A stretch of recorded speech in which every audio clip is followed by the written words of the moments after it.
Welcome to my channel Supriya kitchen. আজ আমি নিয়ে এসেছি কাতলা মাছের কালিয়া। তো তার জন্য আমি একটুখানি জিরে দিয়ে দিলাম, একটুখানি খালি কড়াইয়ের মধ্যে জিরে দিয়ে দিলাম। জিরেটা দেখুন বন্ধুরা ফুটে ফুটে যাচ্ছে।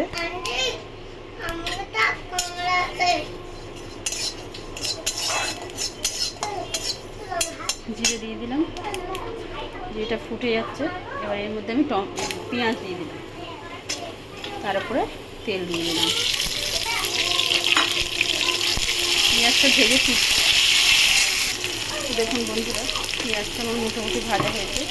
এবার এখানে আমি আদা, টমেটো, আদা কুচি আর কাঁচা লঙ্কা দিয়ে দিয়েছি।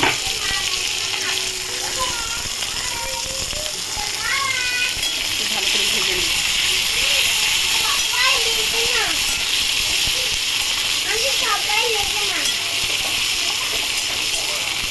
ভালো করে ভেজে ফিরছি। তো বন্ধুরা দেখুন, আমি আর এটা ভাজা হয়ে গেছে সব, পেঁয়াজ সব। এবার আমি এটাকে তুলে রাখবো এই বাটিটার মধ্যে। তো দেখুন বন্ধুরা, আমি এটা একটা বাটির মধ্যে ঢেলে রেখেছি, এটা পেস্ট করব। তার মধ্যে আমি কড়াই বসিয়ে দিয়েছি, কড়াই গরম হয়ে গেছে, তেল দিয়ে দিলাম। এবার আমি নুন, হলুদ, লঙ্কার গুঁড়ো মাখিয়ে রাখা মাছগুলো একটু একটু করে ভেজে নেব। ততক্ষণ এটা ঠান্ডা হোক, এটা পেস্ট করে নেব মশলাটা।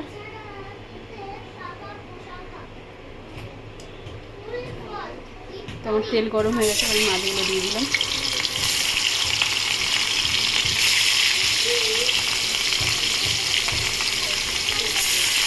মাছগুলো ভেজেছি। তো বন্ধুরা দেখুন, আমি মাছটা ভেজে নিয়েছি। এই কড়ার মধ্যে আমি গোটা গরম মশলা ফোড়ন দিয়ে দেবো। একটা তেজপাতা দিয়ে দিলাম,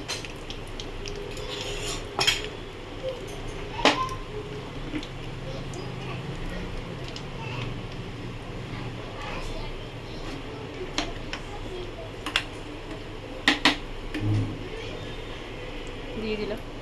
আর এই পেস্ট করা সেই মশলাটা দিয়ে দিলাম।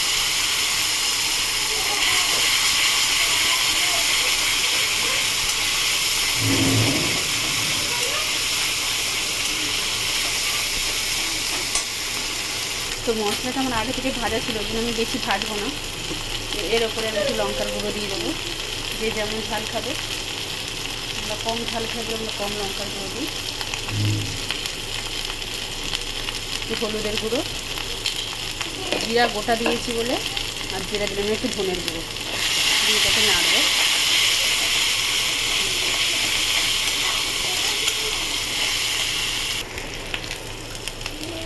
এবারে মিক্সি দিয়ে জল দিলাম, আজকে দেবো।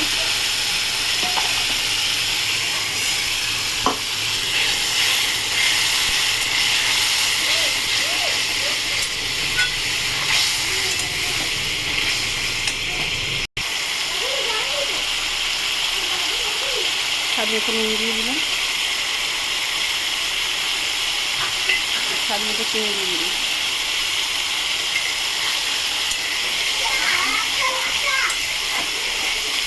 দেখুন বন্ধুরা, এই অবস্থা আমি মাছগুলো দিয়ে দিই।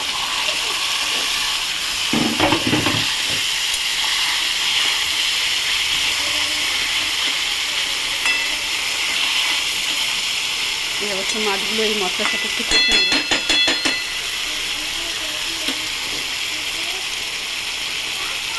তো আমার কষা হয়ে গেছে মাছটা। তো আমি এর উপরে একটু সামান্য জল দিয়ে দেবো, সামান্যই দেবো, সামনে জল দিই।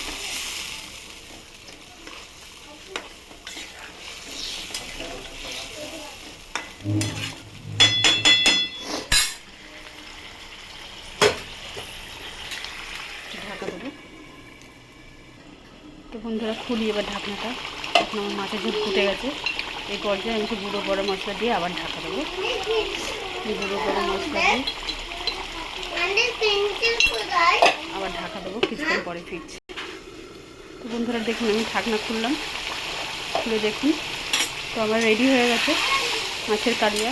তো আপনার ট্রাই করবেন, ট্রাই করে কমেন্ট সেকশনে কমেন্ট করে আমাকে জানাবেন। আর আমার চ্যানেলটা লাইক অ্যান্ড সাবস্ক্রাইব করবেন। Thank you for watching.